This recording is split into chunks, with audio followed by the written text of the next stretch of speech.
자, 최근 HMM이 하락이 나타난 이유는 이거 하나입니다. 바로 업종적으로 봤을 때는 좀 강한 모습을 보이고 있고요. 전반적으로 양호한 시장이 나타날 가능성이 높다고 보시면 될 것 같습니다. 그렇기 때문에 여러분들은 이 두 가지 시나리오를 가지고 대응을 해야 됩니다. 반갑습니다. 이상투자 자문입니다. 자, 여러분들께서 고민 중이신 종목들 아래 번호로 보내주시면 되겠습니다. 참여하신 분들 약 500여 분 정도 계신데요. 자, 그 중에서 가장 많은 분들이 남겨주신 업종과 속해 있는 종목들을 짚어보도록 하겠습니다. 자, 그 전에 시장부터 봐야겠죠. 자, 오늘 시장 어떻습니까? 한 절반 정도의 종목들은 상승하고 있고요. 절반 정도는 하락하는 좀 반반한 장세가 나타나고 있는데, 지수적으로 봤을 때는 소폭의 상승세를 양시장 모두 유지하고 있습니다. 자, 수급적으로 봤을 때는 일단 외국인 매수세에 힘입어서 지수가 상승하고 있구나 보시면 될 것 같고요. 수급 공백인 상황 속에서 조금만 매수세가 들어오더라도 우리 시장은 급등할 수 있다고 말씀을 드렸습니다. 전반적으로 양호한 시장이 나타날 가능성이 높다고 보시면 될 것 같습니다. 그리고 업종적으로 봤을 때는 바이든 정부의 인프라 발표 이후에 인프라 업종이 좀 강한 모습을 보이고 있고요. 자, 오늘 본격적으로 시작해 볼 텐데 상당히 많은 분들이 남겨주셨어요. 아무래도 시장의 대장주이다 보니까 좀 그런 것 같습니다. 자, 어떤 종목인지 이해가 되시나요? HMM입니다. 자, HMM은 뭔가요? 바로 해운주죠. 자, HMM이 왜 급등을 했을까요? 물론 컨테이너 운임지수 때문에 급등을 했겠죠. 해당 지수가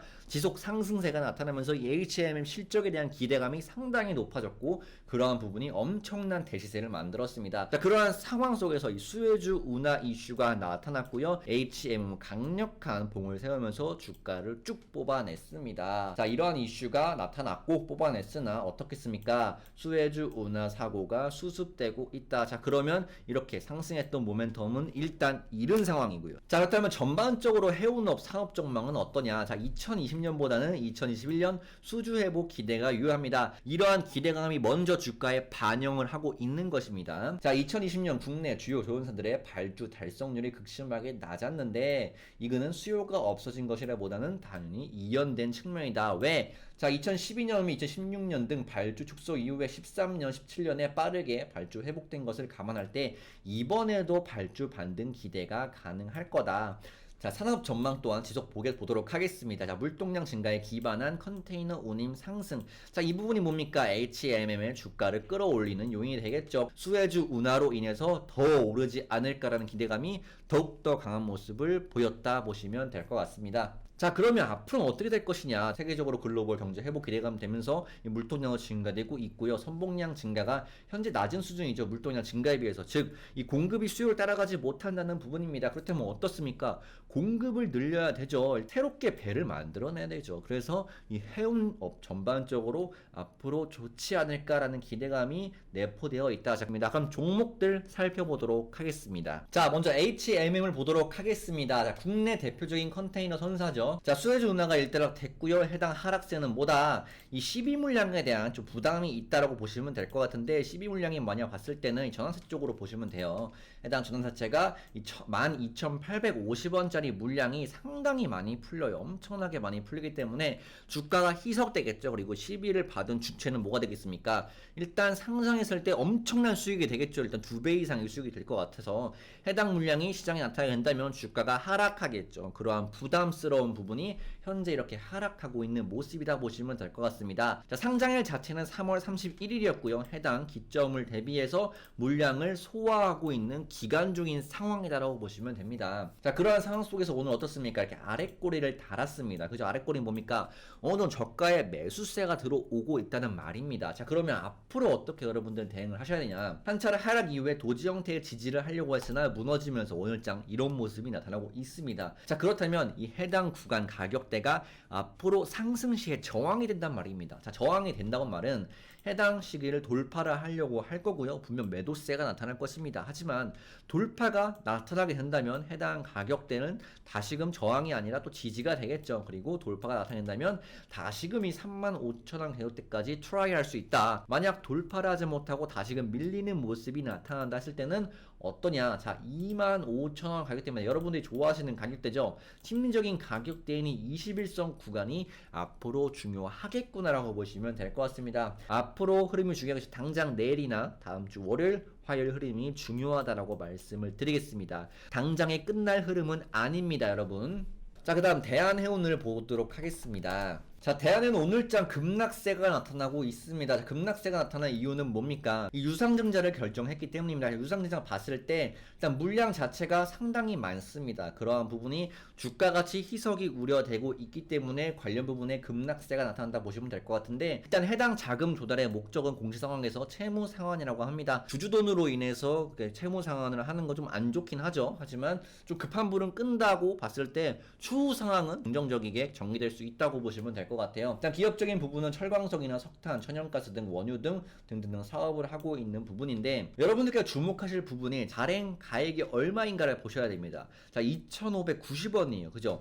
현재 주가가 어떻습니까? 3,100원이라면 아직까지 어느 정도 가격대가 있다고 보시면 될 것 같은데, 정말 불행하게도 2,590원까지는 주가가 내려올 수 있다는 걸 일단 인지를 하시고 추후 대응을 이어나가시는 게 차라리 마음이 편합니다. 왜냐하면 2,590원 물량이 당장 시장에 나타나게 된다는 것은 새롭게 투자자들이 3,100원에 좀 비싸지 않나? 이래서 2,590원 물량이 풀리는데 라고 생각하실 수가 있기 때문에 당장 신규 진입을 고려하시는 분들은 하시는 것보다 추후 상황을 좀 더 보시라고 말씀을 드리겠고요. 만약 보유 중인 분들은 차라리 2,590원까지 마음 편히 있을 수 있다 보시면 될 것 같아요. 근데 오늘장 좀 긍정적이라는 것은 아직까지 이 해운업에 대한 기대감이 남아있고 업황 자체가 유효하기 때문에 큰 폭의 하락은 추가적으로 많이 나타나지 않을 가능성 또한 높다고 보시면 될 것 같습니다. 오늘 주가 자체가 이탈 없이 해당 가격대에서 지지 흐름을 받다가 유상증자 부분이 청약 부분에서 좀 잘 돼가지고 또 약간 창무 상황을 하면은 다시금 또 반등이 나타납니다. 그렇기 때문에 너무 걱정하지 마시고요. 자, 일단 안 좋은 상황을 더 가정해보고 말씀을 드리겠습니다. 자, 일단 해당 가격대가 이탈이 나온다고 보겠습니다. 자, 아까 제가 2,590원이라고 말씀을 드렸죠. 2,590원 해당 가격대까지는 조정이 나타난다 보시면 될 것 같고요. 이 해당 가격대 내에서 주가는 반등 흐름을 잡아 나갈 것입니다. 일단은 가장 이상적인 시나리오가 해당 구간에서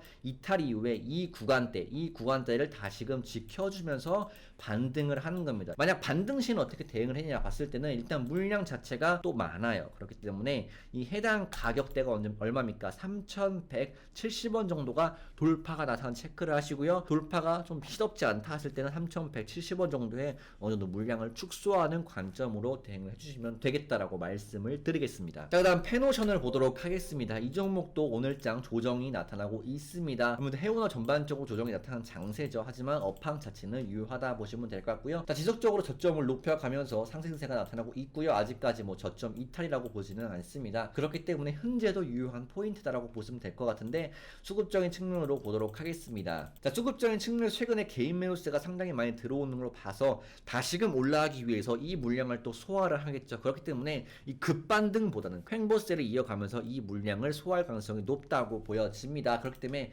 신규 진입을 고려하시는 분들이라면 이 해당 가격대 내에서 좀처럼 올라가지 못하고 이렇게 횡보세를 보일 거예요. 그래서 해당 가격대에서 진입을 하시는 것을 권장을 드리겠고요. 자, 보시면 아시겠지만 기존의 지지와 저항으로 작용하던 이 7,000원 라인이 상당히 좀 버겁다 보시면 될 것 같아요. 해당 가격대를 무난히 돌파를 한다 했을 때는 상방을 열어두시고 끌고 가시는 것을 권장을 드리겠습니다. 왜? 이 해당 가격대가 상당히 중요합니다. 하지만 이번 모멘텀은 어느 정도 좀 보유할 수 있는 모멘텀이기 때문에 그러한 관점으로 제시를 해드리겠습니다. 자, 그 다음 KSS 해운을 보도록 하겠습니다. KSS 해운도 보시면 아시겠지만 지속적으로 저점을 높여가면서 우상향 흐름이 나타나고 있다. 자, 뭡니까? 벌크선사, 철광석, 석탄, 곡물 등을 운송하는 벌크선 부분의 매출 비중이 높다고 합니다. 자, 이러한 관련 부분의 운임료 상승에 대한 기대감이 동사의 상승 추세를 견인하고 있구나라고 보시면 될 것 같은데, 자, 동사는 다시금 추가적인 2차 상승을 내지 못하고 아직까지 횡보 흐름을 단기간에 박스권 내에서 횡보 흐름을 보이고 있습니다. 자, 이러한 관점 내에서 동사는 11,500원에 돌파를 해야 상당히 의미가 있다 보여집니다. 그 전까지는 이렇게 지지부진한 횡보세를 보일 가능성이 높다고 보여지고요. 만약에 난 신규 매수를 하고 싶다 하시는 분들은 이 만원대 가깝게 신규 매수를 하시는 것을 권장을 드리고요. 다시금 이 11,500원이 올라간다 했을 때는 어느 정도 물량을 덜어내시고 스위치를 하시고,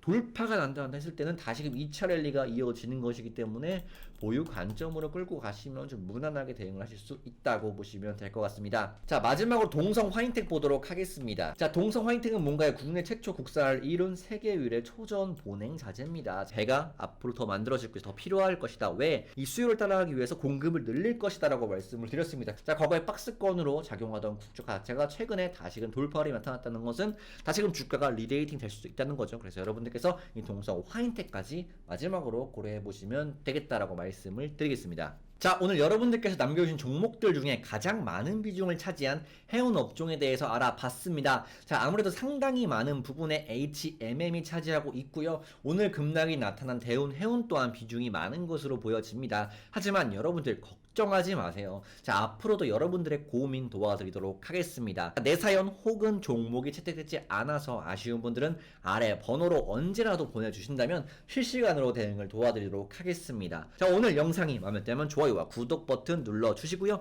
내일도 여러분들의 종목을 들고 찾아뵙도록 하겠습니다. 자, 지금까지 이상투자자문의 이대용 팀장이었습니다. 감사합니다.